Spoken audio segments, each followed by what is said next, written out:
مفتی طارق مسعود کے بیانات کے لیے مفتی صاحب کے آفیشیل چینل مفتی طارق مسعود سپیچز کو سبسکرائب کریں۔ سورۃ انزلناہا وفرضناہا، یہ ایک سورت ہے جس کو ہم نے نازل کیا، وفرضناہا، اور اس کو ہم نے فرض کیا تم پر، یعنی اس کے حکام کو فرض کیا، مقرر کیا ہے۔ سورت کو فرض کرنے کا مطلب یہی ہوتا ہے کہ اس میں جو آرڈرز ہیں وہ تمہارے اوپر لازم ہیں کہ تم اس پر عمل کرو۔ وَأَنزَلْنَا فِيهَا آيَاتٍ بَيِّنَاتٍ، اور ہم نے اس میں واضح آیات نازل کی ہیں، یعنی اس کی جو آیات ہیں بالکل واضح ہیں، 2 اور 2 4 کی طرح تمہیں سمجھ میں آئیں گے۔ یہ احکام بہت اچھی طرح ہم نے ایکسپلین کر دیا ہے شرعی احکام کو۔ وہ کیا ہے؟ لعلکم تذکرون، شاید کہ تم نصیحت حاصل کرو۔ تم یہ سوچو کہ ہمارے رب نے کتنی واضح طور پر ہمیں احکام دے دی ہیں، تو اب ہمیں چاہیے کہ ہم ان کو فالو کریں۔ کچھ احکام ایسے ہوتے ہیں جو حدیث سے ثابت ہوتے ہیں، کچھ احکام ایسے ہوتے ہیں جو قرآن میں اللہ خود بیان کر دیتا ہے، تو وہ اللہ کا احسان ہے کہ اللہ نے خود بیان کر دیے تاکہ ان کی اہمیت ہمیں پتہ چلے۔ اب وہ احکام کیا ہیں؟ الزانیۃ والزانی، پہلا حکم یہ ہے کہ زنا کرنے والی عورت اور زنا کرنے والا مرد، فجلدوا کل واحد منہما 100 جلدہ، دونوں میں سے ہر ایک کو 100 کوڑے مارو۔ یہ اسلام کا حکم ہے، جو پچھلی امتوں میں بھی زنا کے بارے میں حکم یہ تھا کہ ان کو سزائیں دی جائیں۔ آسمانی مذاہب میں زنا کبھی بھی حلال نہیں ہوا، بلکہ مزید ہم آگے جاتے ہیں، دنیا کے کسی مذہب میں بھی زنا کبھی بھی حلال نہیں ہوا۔ یہ ایک ایسی گندی اور بری چیز ہے کہ جسے انسان کی نیچر ہی قبول نہیں کرتی۔ لیکن آپ حیران ہوں کہ دنیا نے جب ترقی کی اور جب دنیا نے یہ دعویٰ کیا کہ ہم تہذیب یافتہ بن چکے ہیں، تو بدترین کام یہ کیا کہ زنا کو لیگل کر دیا۔ تو اس سے پتہ چلتا ہے کہ آج تہذیب کے لیبل زبردست لگے ہوئے ہیں، تہذیب انسانوں میں ختم ہوتی جا رہی ہے۔ تو اللہ نے حکم یہ بیان کیا کہ زنا کرنے والی عورت یا زنا کرنے والا مرد، دونوں میں سے ہر ایک کو 100 کوڑے مارو۔ یہاں چند باتیں سمجھنے کی ہیں۔ دیکھیے، قرآن مجید کی آیت کی کوئی بھی ایسی تفسیر جو اجماع امت کے خلاف ہو، وہ کبھی بھی قابل قبول نہیں ہوتی۔ وجہ اس کی یہ ہے کہ قرآن ہی سے یہ بات ثابت ہے کہ اجماع امت وہ حجت ہے، یہ امت کبھی بھی گمراہی پہ جمع نہیں ہو سکتی۔ اجماع کا درجہ اسلام میں سب سے پہلے ہے، کیونکہ قرآن کا حجت ہونا بھی اجماع سے ثابت ہے۔ یعنی اگر آپ یہ فرض کر لیتے ہیں کہ یہ امت غلطی پہ جمع ہو سکتی ہے، تو آپ کے پاس اس کی کیا ثبوت رہے گا کہ یہ قرآن جو ہم تک پہنچا ہے یہ صحیح ہے؟ ہو سکتا ہے امت غلط قرآن پہ جمع ہو گئی ہو، یا اس کی کوئی آیت غلط ہو معاذ اللہ، اور امت نے اس غلط پہ اتفاق کر لیا ہو۔ تو پہلے یہ ماننا پڑے گا کہ یہ امت معصوم عن الخطا ہے، یہ غلط بات پہ جمع نہیں ہو سکتی۔ اس کے بعد آپ کو قرآن کا قرآن ہونا ماننا پڑے گا، اور اس کی دلیل بھی قرآن سے ہے۔ وَمَن يَتَّبِعْ غَيْرَ سَبِيلِ الْمُؤْمِنِينَ، قرآن کہتے ہیں جو مومنین کے راستے کو چھوڑے گا، اور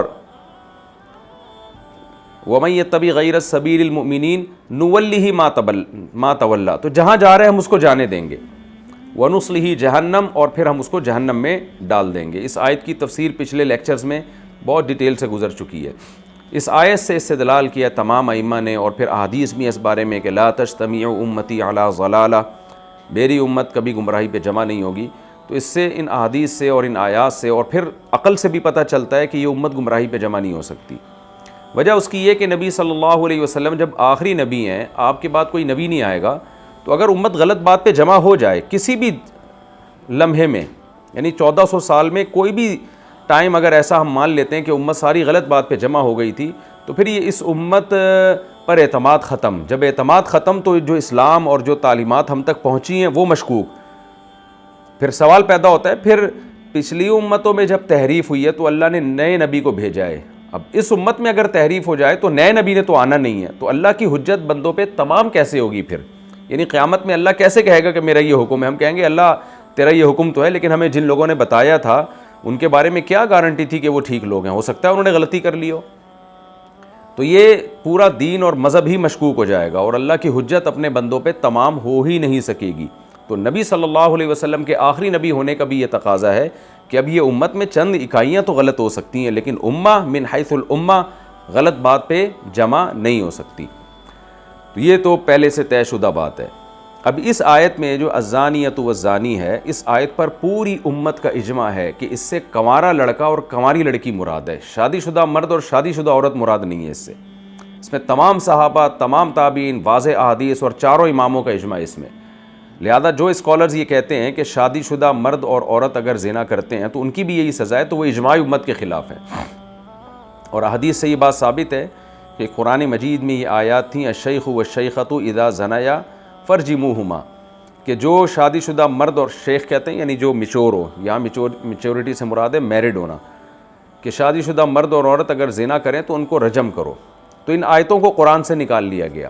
اب یہاں ایک سوال پیدا ہوتا ہے، جیسے کہ آج کل کے کچھ اسکالرز نے اٹھایا سوال کہ جب قرآن مجید شادی شدہ مرد اور عورت کو رجم کروانا چاہتا ہے تو قرآن سے ان آیتوں کو کیوں منسوخ کیا گیا؟ دیکھیں قرآن میں ایسا ہوا ہے کہ بعض دفعہ آیت کو منسوخ کر دیا گیا، یعنی آیت نئی تلاوت ہوگی، اس کو نبی صلی اللہ علیہ وسلم پر وحی نازل ہوئی کہ اس آیت کو نکال دیا جائے، لیکن جیسے میں نے بتایا تھا نا، سورہ توبہ بہت لمبی نازل ہوئی تھی، لیکن بہت ساری آیتیں اس کی منسوخ ہو گئیں کیونکہ ان کی ضرورت نہیں رہی۔ لیکن بعض دفعہ ایسے بھی ہوتا ہے کہ آیت نکال دی جاتی ہے، حکم کو باقی رکھا جاتا ہے۔ تو یہ جو آیت تھی کہ جس میں تھا کہ شادی شدہ مرد اور عورت کو رجم کیا جائے، اس آیت کو نکال دیا گیا مگر حکم کو باقی رکھا گیا۔ اب اس میں حکمت کیا تھی؟ علامہ ابن کثیر رحمہ اللہ تعالیٰ نے یہ حکمت بیان کی ہے۔ اچھا، یہ حکمت وہ تھی جو میں بھی یہ سوچتا تھا کہ اس میں یہی حکمت معلوم ہوتی ہے کہ اللہ تعالیٰ یہ بتانا چاہتے ہیں کہ اتنا سخت حکم کہ پتھر سے مار کے ہلاک کیا جائے شادی شدہ مرد اور عورت کو، تو اس حکم کے ثبوت کے لیے یقینی دلیل چاہیے، شک والی دلیل نہیں چلے گی۔ تو اللہ نے ان آیتوں کو قرآن سے نکالا اور امت کا اجماع اس پر قائم کر دیا، یہ بتانے کے لیے کہ اس امت کا اجماع اتنی اسٹرانگ چیز ہے کہ وہ بھی قرآن کی آیت ہی کی طرح ہے۔ تو یہ بہت بڑی حکمت ہے، میں سمجھتا ہوں اللہ تعالیٰ کے اس طرز عمل میں۔ اور میرا خیال تھا کہ یہ یعنی کہ شاید میرے ذہن میں ایک حکمت آئی ہے، لیکن میں نے بعد میں دیکھا علامہ ابن کثیر رحمہ اللہ تعالیٰ نے یہی حکمت بیان کی ہے کہ اللہ تعالیٰ امت مسلمہ کو یہ بتانا چاہتے تھے کہ میری نظر میں اس امت کا اجماع اتنی مضبوط دلیل ہے کہ ہمیں اس آیت کو قرآن میں رکھنے کی ضرورت ہی نہیں ہے۔ ایک چیز پر اجماع ہو گیا تو ہم نے اس آیت کو نکال دیا تاکہ اس امت کے اجماع کو اسی طرح سے فالو کرے جیسے قرآن کی آیتوں کو فالو کرتی ہے۔ اس پر کوئی اشکال کر سکتا ہے کہ پھر تو جن باتوں پہ اجماع ہوا ساری آیتیں نکال دینی چاہیے۔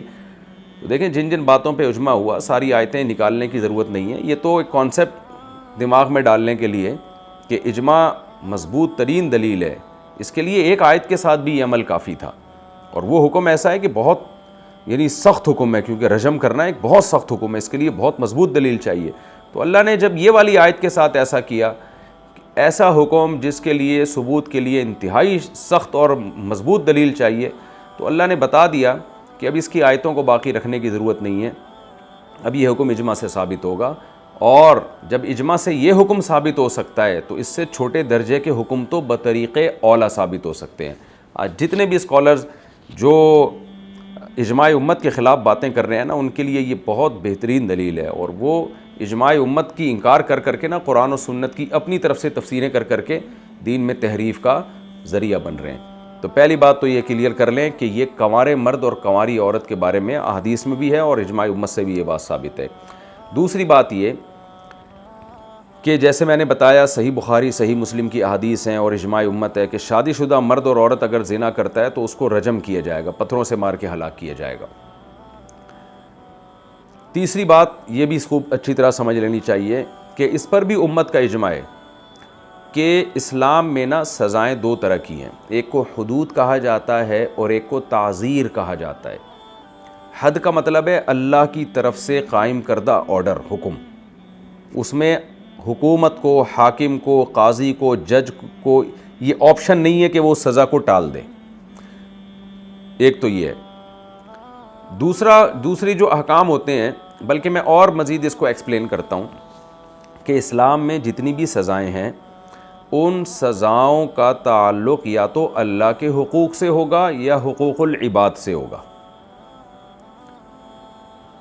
اگر ان کا تعلق اللہ کے حقوق سے ہے تو پھر ان کی دو قسمیں ہیں، ایک ہے حد اور ایک ہے تعزیر۔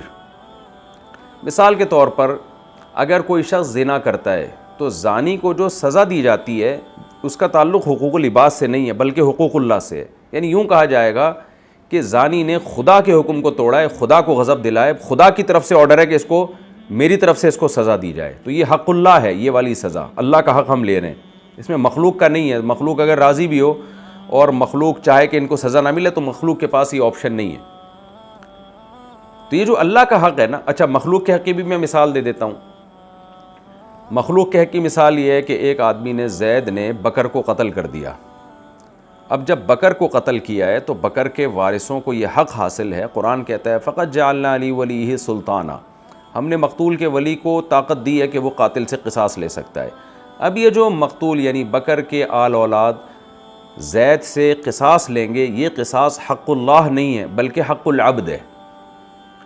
یعنی یہ اللہ کی طرف سے جو انتقام ہے نا, اللہ کا یعنی جو قتل کر کے آپ نے اللہ کو بھی تو ناراض کیا نا, جو زید نے قتل کیا تو اللہ کو بھی ناراض کیا نا, تو یہ اللہ کی ناراضی کی سزا نہیں ہے.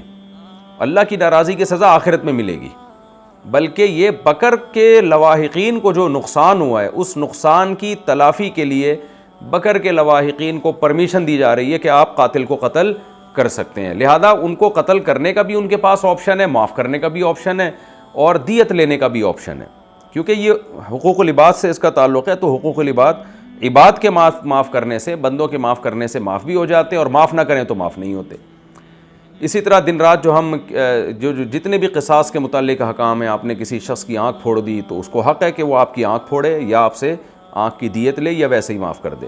آپ نے کسی سے قرضہ لیا اور نہیں دیا آپ نے واپس اس کو, تو اس کا یہ حق ہے کہ وہ قرضہ معاف بھی کر سکتا ہے, آپ سے زبردستی چھین بھی سکتا ہے. تو یہ حقوق کہلاتے ہیں حقوق العباد.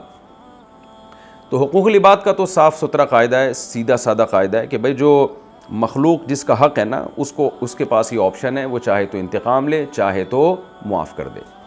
جہاں تک حقوق اللہ کا تعلق ہے تو حقوق اللہ کے طور پہ جو سزائیں دی جاتی ہیں ان کی دو قسمیں ہیں. ایک قسم کہلاتی ہے حد, جس میں اللہ نے لگا بندہ قانون نازل کر دیا. جیسے اللہ میاں نے فرمایا کہ جو زانی ہے, کنوارا ہے, اس کو 100 کوڑے مارے جائیں. آگے اللہ نے فرمایا کہ جو لوگ پاک دامن عورتوں پہ جھوٹی تہمت لگاتے ہیں ان کو 80 کوڑے لگائے جائیں. قرآن میں پہلے ہم پڑھ چکے ہیں کہ جو چوری کرنے والا مرد ہے یا عورت ہے اس کا ہاتھ کاٹا جائے. اسی طرح شادی شدہ مرد اور عورت جب زنا کرے تو احادیث سے اور اجماع امت سے بات ثابت ہے اس کو رجم کیا جائے. یہ جو سزائیں ہیں, اسی طرح ڈاکو کی سزا ہے کہ انما جزاء الذین یحاربون اللہ ورسولہ ویسعون فی الارض فسادا ان یقتلوا او یصلبوا او تقطع ایدیہم وارجلہم من خلاف او ینفوا من الارض, کہ ان کا ہاتھ پاؤں کاٹ کے سولی پہ لٹکا دیا جائے. تو یہ تمام سزائیں حدود اللہ کہلاتی ہیں. ان میں جج کے پاس, قاضی کے پاس, پبلک کے پاس, کسی بھی شخص کے پاس معافی کا آپشن نہیں ہوتا. جب سزا ثابت ہو جائے گی تو اب جج پر, اسلامی سربراہ پر لازم ہے کہ وہ سزا نافذ کرے. تو یہ ہے حقوق اللہ, اور وہ حقوق اللہ جو حدود ہیں. حدود یعنی حقوق اللہ کی وہ سزائیں جو حقوق اللہ کے یعنی اللہ کے حق کو پورا کرنے کے لیے جو سزا دی جاتی ہے, اور وہ یعنی اس میں انتقام لینے والا اللہ ہے. حکومت یا بادشاہ یا قاضی یا جج جو بھی ہے وہ محض اللہ کا نائب بن کے اس سزا کو نافذ کر رہا ہے. تو معافی کا آپشن اللہ کے پاس ہے. تو اللہ تو اب نہیں بتائے گا ہمیں کہ میں نے معاف کر دیا, کیونکہ وحی کا دروازہ بند ہو گیا. تو اب اس کو سزا نافذ کی جائے گی. جیسے کہ نبی صلی اللہ علیہ وسلم نے فرمایا کہ اگر میری بیٹی فاطمہ بھی چوری کرتی تو اللہ کی قسم میں ان کا بھی ہاتھ کاٹ دیتا. یعنی آپشن نہیں ہوتا جج کے پاس. دوسری, اللہ کے حقوق سے متعلق وہ سزائیں ہیں جو ہم اللہ کے حق کو زندہ کرنے کے لیے کرتے ہیں, مگر وہ حدود نہیں ہے بلکہ ان کا تعلق تعزیر سے ہے. جیسے اسلامی حکومت اگر 100% کہیں اسلامی حکومت ہو تو جو شخص کھلے عام نماز کو قضا کر رہا ہے تو اسلامی حکومت پر واجب ہوگا کہ اس کو تعزیر لگائے, سزا دے اس کو. کھلے عام رمضان کا روزہ کھا رہا ہے, اسلامی حکومت پر لازم ہوگا اس کو سزا دے. کوئی عورت بے پردہ گھوم رہی ہے تو اسلامی ریاست پہ لازم ہوگا کہ اس کو پنشمنٹ کرے, سزا دے اس کو. لیکن وہ سزا کیا ہوگی؟ وہ سزا اسلام نے متعین نہیں کی ہے, وہ حکومت کی ثوابدید پر ہے. وہ کسی ایک کے حق میں الگ ہو سکتی ہے. تو تعزیر کا مطلب ہوتا ہے کسی برائی کو روکنے کے لیے جو گورنمنٹ سزا دیتی ہے, تو وہ سزا زمانے کے حساب سے چینج بھی ہو سکتی ہے اور شخصیتوں کے حساب سے بھی فرق ہو سکتا ہے. بعض لوگوں کے لیے فقہا کہتے ہیں کہ ایک گالی دینا بھی نا ان کو، وہ ان کے لیے بہت بڑی سزا ہے، اور بعض لوگ ایسے ان کو کئی کوڑے بھی مارے جائیں تو ان کے لیے وہ سزا ہی نہیں رہتی۔ تو اس میں لوگوں کی یعنی افراد سے بھی فرق پڑ سکتا ہے اور زمانے سے بھی فرق پڑ سکتا ہے، بعض زمانے میں سزا بڑھائی جا سکتی ہے، بعض زمانے میں سزا کم کی جا سکتی ہے۔ اور وہ تعزیری سزا ایسی ہے کہ گورنمنٹ اگر یہ سمجھتی ہے کہ جب تک ہم جرم کرنے والے کو قتل نہیں کریں گے، یہ جرم سوسائٹی سے ختم نہیں ہوگا، تو گورنمنٹ کے لیے قتل کرنا بھی جائز ہے، تو اس کو کہتے ہیں تعزیراً قتل کرنا، تعزیری طور پہ قتل کیا ہے۔ جیسے ایک آدمی چور ہے، ہاتھ کاٹ لیا اس کا، دوسرا پاؤں بھی کاٹ لیا، پھر بھی چوری کر رہا ہے، پھر اس کو کوڑے لگائے، پھر بھی چوری کر رہا ہے، کوڑے لگائے۔ اب گورنمنٹ اگر یہ سمجھتی ہے کہ یہ چوری سے باز ہی نہیں آتا اور لوگوں کا بہت زیادہ اس میں نقصان ہو رہا ہے، تو تعزیر کے طور پہ گورنمنٹ کوڑے مزید بھی مار سکتی ہے، اور گورنمنٹ اگر یہ سمجھتی ہے، جج یہ سمجھتا ہے کہ اس کو قتل کر دیا جائے تو قتل کرنا بھی جائز ہے۔ اس کو کہتے ہیں فساد، جو زمین میں فساد مچا رہا ہو۔ تو اب یہاں یہ بات یہ نہیں ہے، اسلام کا جو سزاؤں کا ایک کانسیپٹ ہے نا، اس کو سمجھنے کے بعد پھر ہم ان آیتوں کی طرف آتے ہیں، کیونکہ اس میں بہت ساری سزائیں اللہ تعالیٰ نے سورت میں بیان کی ہیں۔ تو زانی کو جو سزا دی جاتی ہے، یہ خوب سمجھ لیں، اس کا تعلق حدود اللہ سے۔ اچھا، آگے جو سزائیں آ رہی ہیں، یا چور کو جو سزا دی جاتی ہے، کچھ سزائیں ایسی ہوتی ہیں جو ابتداءً تو حقوق العباد سے ان کا تعلق ہے، لیکن جرم ثابت ہونے کے بعد پھر وہ اللہ کا حق بن جاتا ہے۔ مثال کے طور پر زید نے بکر پہ دعویٰ کیا کہ اس نے میرے 1,00,000 روپے چرائے ہیں، ابھی گواہوں سے ثابت نہیں ہوا، زید اور بکر کے درمیان مکا ہو گیا، اللہ بھائی کچھ پیسے لو کچھ دو، یا زید نے کہا چلو چھوڑو میں نے معاف کیا، ٹھیک ہے۔ لیکن اگر زید نے 2 گواہوں سے کورٹ میں ثابت کر دیا کہ بکر نے واقعی چرائے ہیں، ثابت ہو گیا، تو پھر کورٹ کیا کرے گی، وہ بکر کا ہاتھ کاٹنے کا حکم دے گی۔ اب یہاں زید کے پاس معافی کا آپشن نہیں ہے کہ جی میں بکر کو معاف کرتا ہوں۔ وجہ کیا ہے کہ جب جرم ثابت ہو گیا تو اب یہ حد اللہ بن گیا ہے، اللہ یعنی حق اللہ بن گیا ہے، حق اللہ تو اللہ کا حق بن گیا ہے، تو اب یہ معافی کا آپشن آپ کے پاس ختم ہو گیا ہے۔ اسی طرح آگے ایک مسئلہ آ رہا ہے، قرآن میں اللہ نے بیان کیا کہ جو لوگ پاک دامن عورتوں پر جھوٹی تہمت لگاتے ہیں تو ان کو 80 کوڑے مارو۔ تو یہاں بھی یہ مسئلہ بھی شروع میں تو اللہ بندوں کا حق ہے، لیکن بعد میں اللہ کا حق بن جاتا ہے۔ کیا مطلب؟ ایک آدمی نے بکر پہ زنا کی تہمت لگائی، بکر نے کورٹ میں کیس کیا کہ بھئی اس نے مجھے زانی کہا ہے، بکر کے پاس رائٹ ہے کہ وہ زید کو معاف کر دے، بھئی تم نے مجھے زانی کہا ہے، چلو توبہ کر لی یا میں نے تمہیں معاف کر دیا، حق ہے۔ لیکن کورٹ میں وہ چلا گیا اور 2 گواہوں سے ثابت کر دیا کہ زید نے مجھے زانی کہا ہے۔ اب جب عدالت کے سامنے 2 گواہوں سے ثابت ہو جائے گا کہ زید نے بکر کو زانی کہا ہے، تو اب زید کو 80 کوڑے لگیں گے۔ اب بکر کے پاس یہ آپشن نہیں ہے کہ وہ زید کو معاف کر دے، یعنی یہاں جو اس کو سزا دی جائے گی وہ اللہ کے حق کی وجہ سے۔ اللہ کے حق کا مطلب یہاں یہ ہے کہ اب یہ بکر کا معاملہ نہیں ہے، اب یہ قوم کا معاملہ ہے کہ زانیوں جو بھی جھوٹی تہمتیں لگاتے ہیں ان کو سزائیں ملنی چاہیے تاکہ سوسائٹی میں فساد ختم ہو۔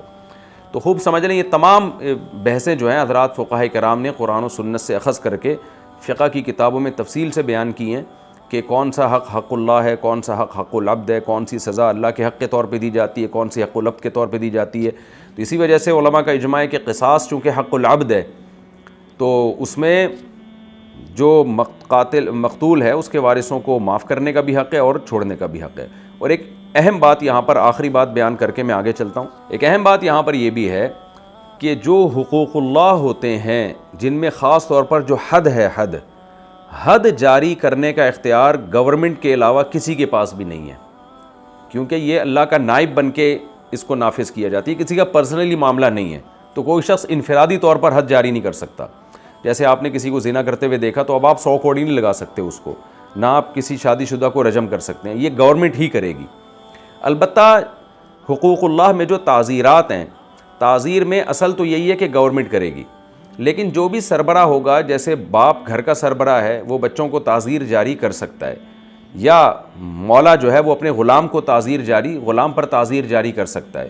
تو یہ شریعت میں اجازت ہے کہ تعزیر جو ہے، تعزیر جو بھی سربراہ ہوگا، چاہے شرعی لحاظ سے ہو یا حکومتی لحاظ سے ہو، گورنمنٹ نے کسی کو کسی جگہ کا متولی بنا دی ہے تو تعزیر وہ بھی جاری کر سکتا ہے، یا آپ جو شرعی طور پر اپنے گھر کے سربراہ ہیں تو آپ اپنے ماتحتوں پہ تعزیر جاری کر سکتے ہیں۔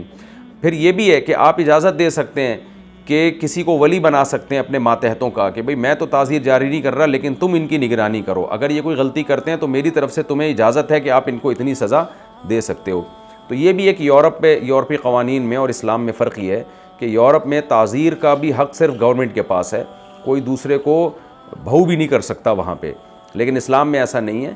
اسلام میں تعزیر ماں باپ بھی لگا سکتے ہیں اپنی اولاد کو اور اپنے غلام کو بھی لگا سکتے ہیں. غلاموں کا تو نظام اب ختم ہو گیا, بڑا بھائی ایک چھوٹے بھائی کو بھی تعزیر کے طور پر سزا دے سکتا ہے, لیکن ظاہر ہے اعتدال سے, اس میں جانوروں کی طرح مارنا پیٹنا اس کی شریعت میں اجازت نہیں ہے.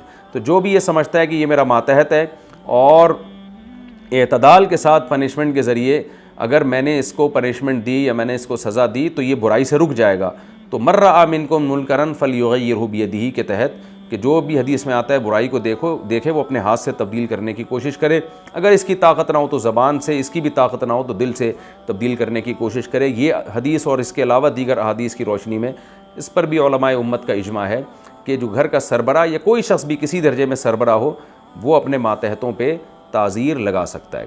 تو یہ تو اللہ کے حقوق کی بات ہو گئی کہ اللہ کے حقوق کے طور پہ جو سزا ہم دیتے ہیں وہ حد ہے اور تعزیر ہے. اب ہم آتے ہیں حقوق العباد کی طرف. حقوق العباد میں سزا چھوٹی ہو یا بڑی ہو, اسلام نے آپ کو اجازت دی ہے کہ آپ گورنمنٹ کی پرمیشن کے بغیر بھی خود بھی سزا دے سکتے ہیں. یعنی اصل حکم یہی ہے. مثال کے طور پر کسی شخص نے آپ سے پیسے چوری کیے اور بھاگ گیا, تو شرعاً آپ کو اجازت ہے کہ اگر آپ کورٹ میں نہیں جاتے آپ ڈائریکٹ اس کی کوئی چیز غصب کر لیں اور آپ اپنا حصہ کسی طرح سے وصول کر لیں.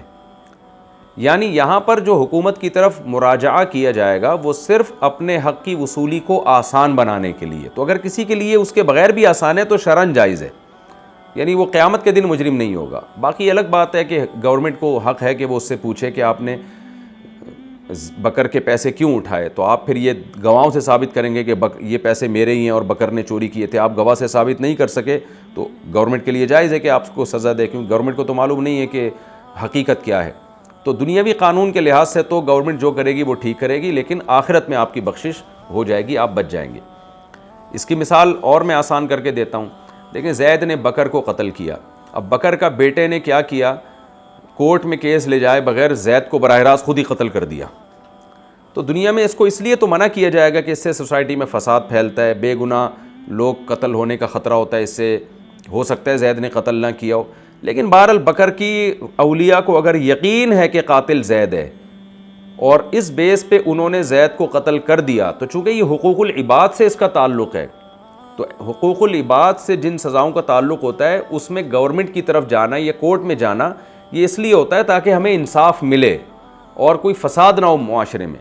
لیکن اگر کوئی خود سے بھی قتل کر دیتا ہے تو آخرت میں وہ مجرم نہیں ہوگا, کیونکہ اللہ نے اس کو حق دیا. فقط جعلنا لولیہ سلطانا, اللہ کہتے ہیں ہم نے مقتول کے ولی کو طاقت اور قدرت دی ہے کہ وہ انتقام لے سکتا ہے. کیوں؟ وجزاء سیئۃ سیئۃ مثلھا, قرآن کہتا ہے برائی کا بدلہ اسی قدر برائی ہے. کوئی آپ کے ایک تھپڑ لگاتا ہے تو شرعاً جائز ہے کہ آپ اسی وقت اس کے ایک تھپڑ لگا دیں, یہ ضروری نہیں ہے کہ آپ تھانے میں جا کے کیس کریں. ہاں فساد سے بچنے کے لیے اوور آل ایسی چیزوں کی ترغیب نہیں دی جاتی, اس لیے نہیں دی جاتی کہ سوسائٹی میں ایسا نہ ہو کہ بے گناہ لوگ پٹنا شروع ہو جائیں. مثال کے طور پر بکر قتل ہوا, زید آپ کو پتہ ہے زید نے قتل نہیں کیا, لیکن آپ نے اپنا غصہ زید پہ نکال لیا کہ جب میں پکڑا جاؤں گا کہ لوگ پوچھیں گے زید کو قتل کیوں کیا, تو میں بول دوں گا میرے باپ کا قاتل زید ہے, تو ہو سکتا ہے زید قاتل نہ ہو.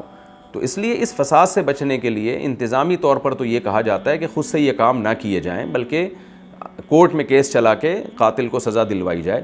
لیکن فی نفسی ہی ایک جائز عمل ہے, اگر کوئی یہ خود سے کر لیتا ہے تو قیامت میں وہ مجرم نہیں ہوگا. دنیا میں یہ ضرور ہے کہ گورنمنٹ کو یہ رائٹ ہوگا کہ وہ اس کو سزا دے اور اس سے پوچھے کہ جب زید نے تمہارے پاس ثبوت کیا ہے کہ تمہارے باپ کا قاتل زید ہے, تو اگر کوئی شخص ثبوت لے آئے کورٹ میں کہ دیکھو میں نے زید کو جو قتل کیا ہے تو یہ گواہ ہیں اور یہ میرے پاس ویڈیو ہے اور جو بھی ثبوت ہو سکتے ہیں وہ دے کے یہ ثابت کر دے کہ میرے باپ کا قاتل زید ہے, لہذا میں نے زید کو اس بیس پہ قتل کیا, تو پھر کورٹ اس کو سزا نہیں دے سکتی.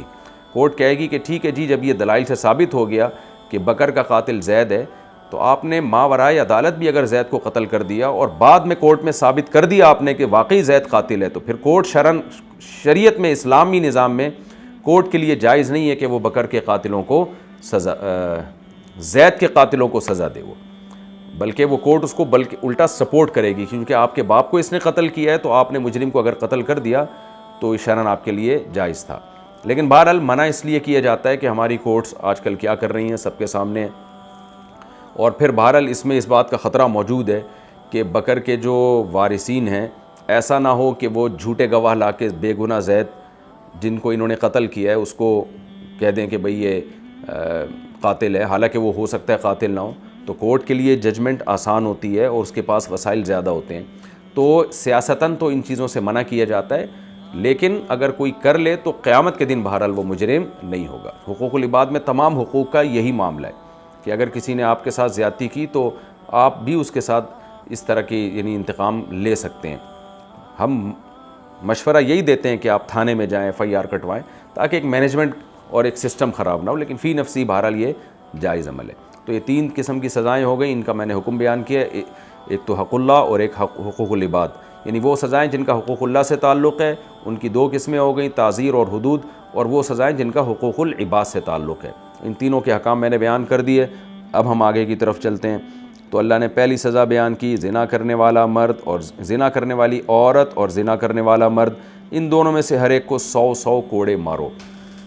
اچھا، یہاں ایک حکمت کی بات ہے، قرآن مجید ہمیشہ مرد کا ذکر پہلے کرتا ہے، عورت کا ذکر بعد میں، لیکن اللہ نے اس موقع پر عورت کا ذکر پہلے کیا کہ زنا کرنے والی عورت اور زنا کرنے والا مرد ان دونوں کو کوڑے مارو۔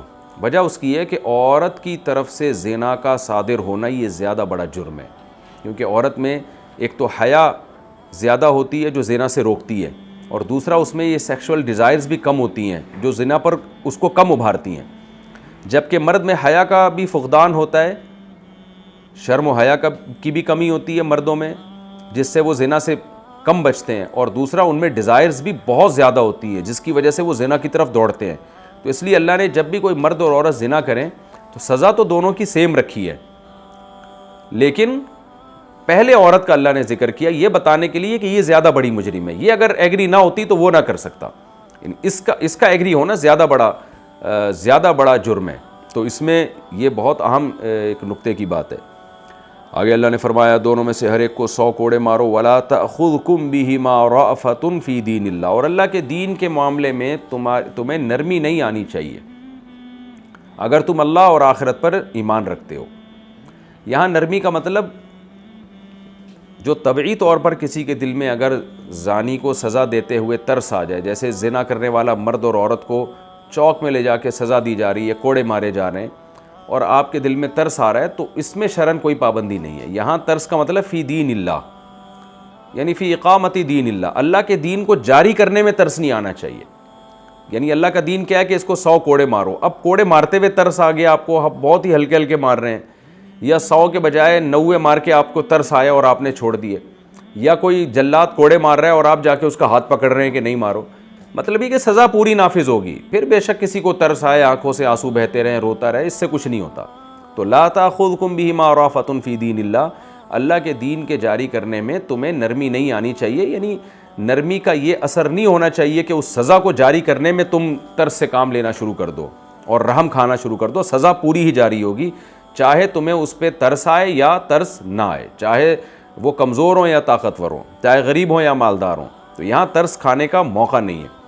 البتہ یہ بات خوب اچھی طرح سمجھ لیں، اس پر بھی فقہاء کرام کا اجماع ہے کہ اگر کوئی زنا کرنے والا مرد اور عورت ایسے ہیں کہ ان کو اگر سزا دی جائے تو اتنے بیمار یا اس طرح کی ان کی کنڈیشن ہے کہ ان کے مرنے کا خطرہ ہے یا معذور ہونے کا خطرہ ہے، تو پھر ان کو علاج تک یا صحت یابی تک مہلت دی جائے گی، کیونکہ مقصد ہے 100 کوڑے مار کے چھوڑ دینا۔